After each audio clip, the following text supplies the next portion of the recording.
Hey everyone, it's Katie and I'm back to do another virtual faith sharing, and I'm going to be sharing today's first reading, which comes from Revelation chapter 10 verses 8 through 11.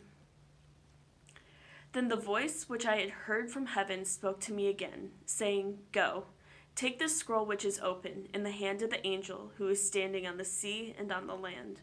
So I went to the angel and told him to give me the little scroll.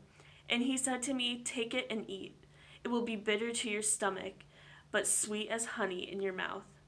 And I took the little scroll from the hand of the angel and ate it. It was sweet as honey in my mouth. But when I had eaten it, my stomach was made bitter. And I was told, "You must again prophesy about peoples and nations and tongues and kings." So I'm not sure if anybody can relate to this, but I normally don't go in the book of Revelation.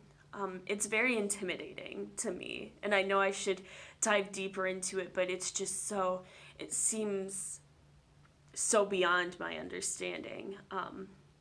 But honestly, when you look deeper into it, there are so many themes that are already so familiar to us. So I took the challenge of taking this reading, which I don't remember hearing. I'm sure I have heard it before, but it kind of felt a little new to me, and I dove deep into it, and I think it sends a very powerful message for us. And that message is of suffering and joy, or bitter and sweet. I think all too often we forget that being a Christian and being a Catholic, we are going to have suffering, and that's just a given. But we also have joy. We have joy because Jesus has won for us our salvation. If anything, that's the thing we should be the most joyful about. And it's not a little thing, that is our whole livelihood. So we definitely have things to be joyful about, even if sometimes it doesn't feel like that. But I do want to address the suffering aspect as well. I think all too often when we face something that's difficult for us, or if somebody we know goes through something, we can tend to think, well, why is that happening? That person didn't deserve it. I don't deserve it. Why is this happening? And I think we forget that suffering is very much a part of our lives, but it can be used for good.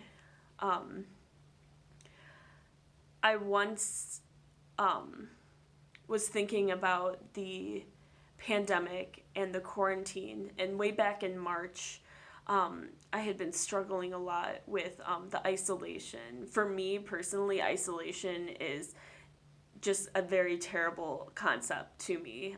I don't like the idea of it, and I very much miss the people I care about. And I remember telling my mom, because I was home at this point, I remember telling her, it's a very good thing we have God, because the world has failed us. The world is weak. The world was taken out by a virus.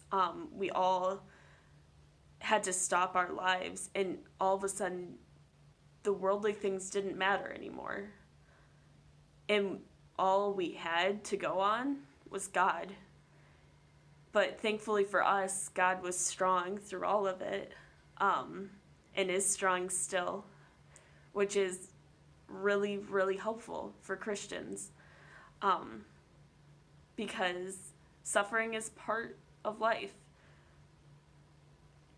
But we need to make our suffering meaningful.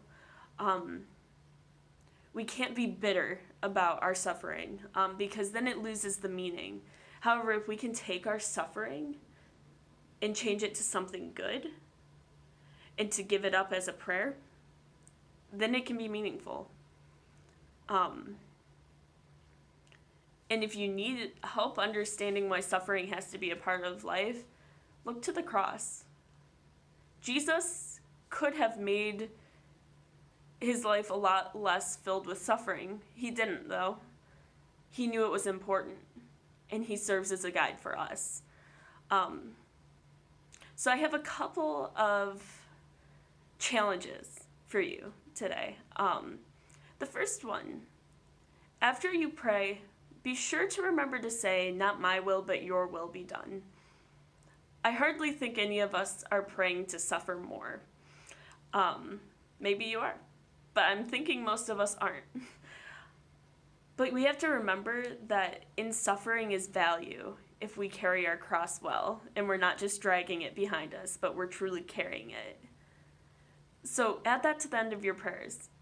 And then the last challenge I have for you today is find meaning in your suffering and lift it up for the greater glory of God. We all have crosses. We all have suffering. It's not going to go away. So let's make it meaningful. Thank you guys for watching. Stay tuned for more videos, and I hope you have a really great day. Bye.